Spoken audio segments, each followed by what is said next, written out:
소덕동 천연기념물이에요.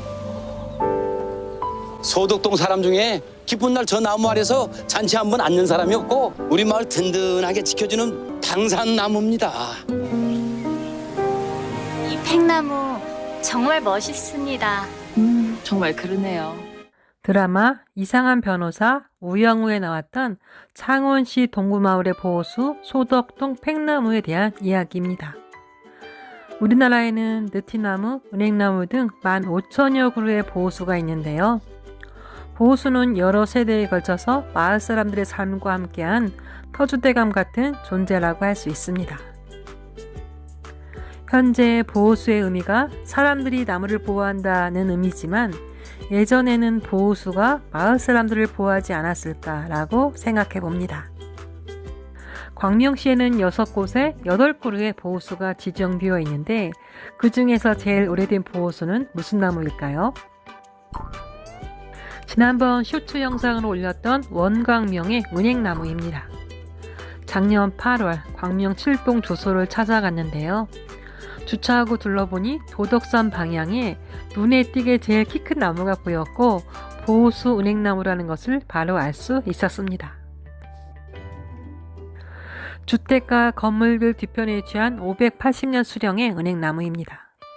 그렇다면 1440년 정도에 심어졌고 조선 건국 초기에 심어진 은행나무라고 볼 수 있고 온전히 조선시대를 지나고 근대를 지나서 현재까지 살고 있는 이 땅 선배님들과 애완을 함께한 은행나무이고 그 시간 동안 하늘과 땅의 기운을 느끼며 비바람을 맞고 마을 사람들과 호흡하며 나라 잃은 아픔까지 함께한 은행나무.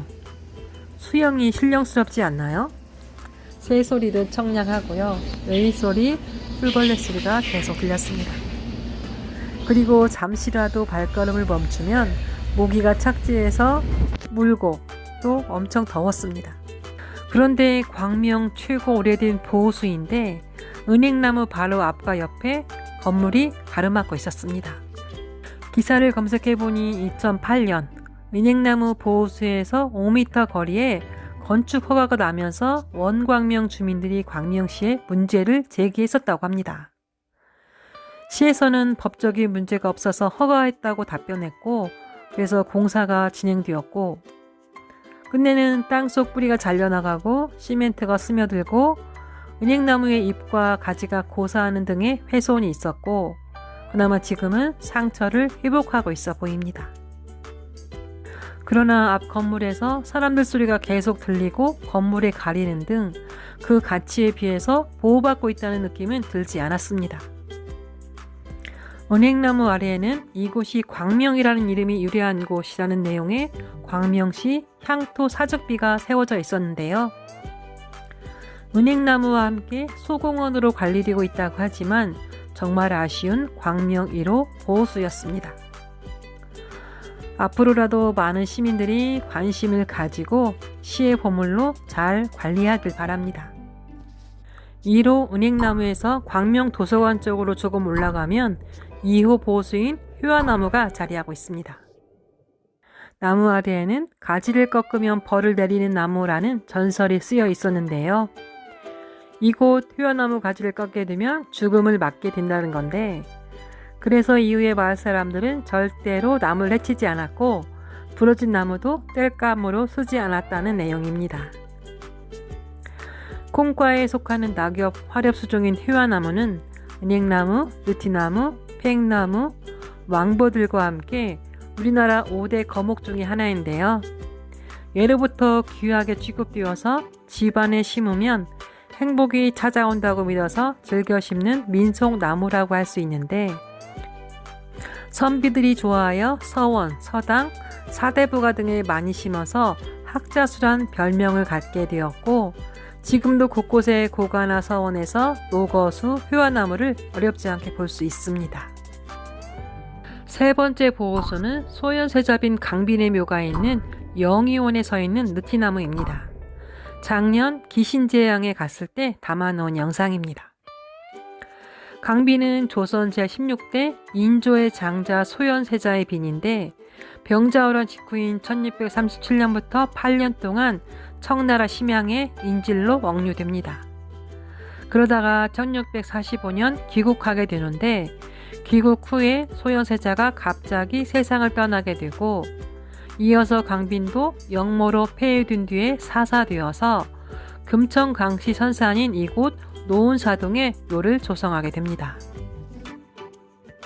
그렇게 억울한 죽임을 당하고 73년 후 숙종 때 죄가 없음이 밝혀졌고 현대에 와서는 중단되었던 재앙을 복원하여 2019년부터 기신 재앙을 올리고 있습니다. 영의원 입구에는 강빈이 묘역에 안장들 무렵도 서있던 것으로 추정되는 400년 수령의 느티나무가 자리하고 있는데요. 그 아픈 역사를 뒤로하고 강직한 가지들이 사방으로 뻗어서 말을 걸어오는 듯합니다. 이번에는 충현박물관에 자리하고 있는 4호 보호수인 측백나무입니다. 충현박물관에 여러 번 갔었는데 그때 담아온 영상입니다. 인조가 오리 이원익에게 지어줬다는 광감당 앞마당에 서 있는 이 측백나무는 이원익 당대에 심어졌다고 하니까 480살 정도 된 광명시의 보호수입니다. 측백나무는 예로부터 신선이 되는 나무로 귀하게 대접받아 왔고 소나무와 함께 선비의 절개와 고고한 기상을 나타내는 대표적인 나무인데요.